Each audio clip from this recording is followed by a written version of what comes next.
My next guest is a man who successfully fuses culture with architecture. His artistic approach to the way we live and engage with spaces is bringing a style that is recognised across the world. His end-to-end building in Collywood even fuses trains in the building, with 3 of them sitting on top of the roof, and they're infused within the living spaces. He's also a music artist and a producer, and he comes from a musical lineage with accolades in jazz. Would you please welcome my good friend, Zvi Bellng.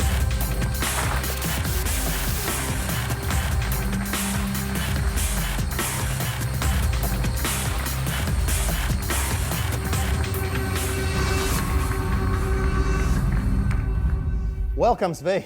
Hello, Finn. It's great to have you, mate. So, Zvi, we talked about in your intro the idea of fusing culture into your architecture. And so, how do you do that? They taught us to fuse things when we were at architecture school, but those things were generally concepts like established philosophy or maybe elitist high art theories, which have fitted in with architecture quite well. And I guess by the time I had got to the point where I was making my own art, it didn't resonate with me. I needed to work with something that I knew. I'd grown up in Africa and I'd been involved in hip-hop culture, and it just made sense for me to find another source, another wellspring for cultural ideas. Right.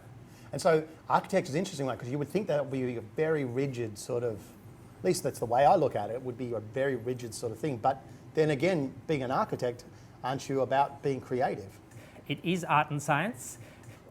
The inspiration, perspiration equation for architects is very different to, say, musicians, where we might spend an evening on a concept or an idea for a building and then spend 4 years realizing it. Right.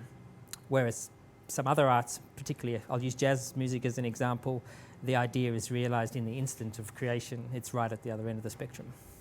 So how do you go from being able to, on one hand, be a musician where you're creating art on the spot, and have the perseverance to be able to see your vision through and navigate that whole myriad of everything from finance to getting other people to believe in your vision? Is that something that you find easy, or is that something that it's taken you a while to actually handle? It certainly isn't easy. You need to be very determined. You need to hold the vision for a very long time and not deviate. There is so many opportunities for compromise through a project. Some of those opportunities you have to take them, but you've also got to know when to stand your ground. It also depends how you're procuring these projects. In some instances, I'm acting as developer, and in that case, I have more freedom to make those decisions, and I can make the cost versus art determination along the way. Other times, when it's a client commission, I have to consider other motivations. So Right. it's different every time. So let's look at your different career paths, because you're very accomplished in your music and very accomplished in your architecture. Is that something that that you actually fuse in terms of your clients? Do you tell people, like, do you keep them separate, or do you work them together? How does that work? Early on, I tried to keep them separate. It was inevitable that they would merge or fuse. I think I felt uncomfortable, entrusted with large dollar figure projects, letting on about my nighttime music activities. Right. And likewise, I work with career musicians who don't have day jobs, and sometimes I'd feel awkward about talking about my day job. Right. But I think as my work became more public, there was no getting away from it, and I just worked out ways to bring it together. And it was actually a fabulous moment and a bit of a watershed moment for me when I did bring them together. You've got these two paths. You've got this full-on career, architecture, and you're going down that path, and you have this music, and you're keeping them separate at some point. Was there a catalyst when you went, you know what, I'm going to bring them together, and I don't care whether it's actually going to threaten people, or, you know what, this is my passion. Was there a watershed moment like that where you actually went, enough's enough, I'm going to do my own thing? I think everyone has a moment where they can't continue with what they were doing. For me, I was a musician in the pit performing for musical theatre, and I just realised then that I couldn't do that any longer. I had to do my own music, and I sort of stopped just on the spot, made a change, and never looked back. And it was the same with architecture.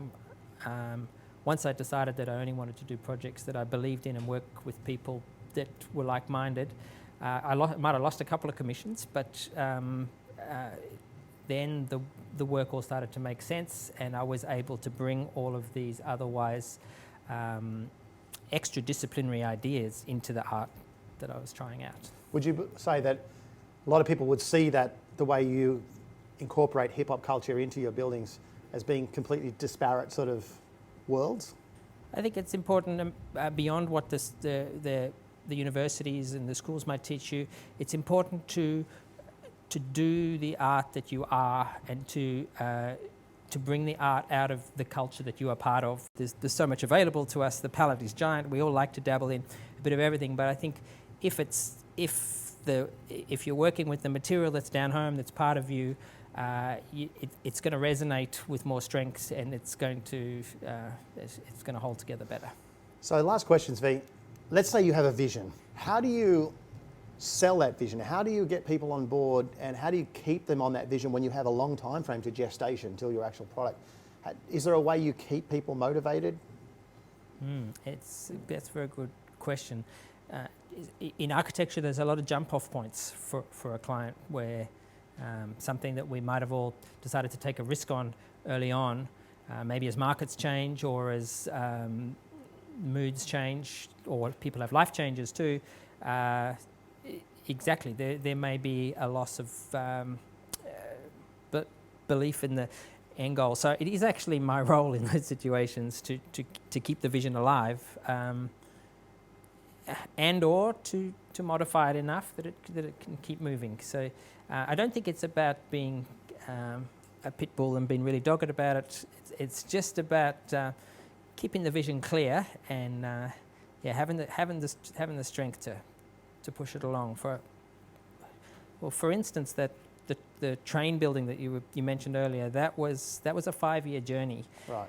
And it was a single idea. It was about a graffiti and street culture inspired building, and we never let go of it. I'll use the example of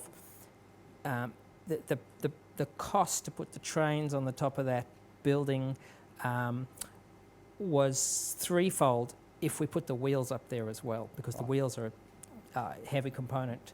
But we decided to spend the money so that it was done in its entirety. So that's an example. Well, Zvi, thank you so much for your time. If anyone is in Collingwood or travels to Collingwood or is nearby, you should go to Easy Street and just see this building and go inside it. See how the living space works with the environment. It's really a true work of art.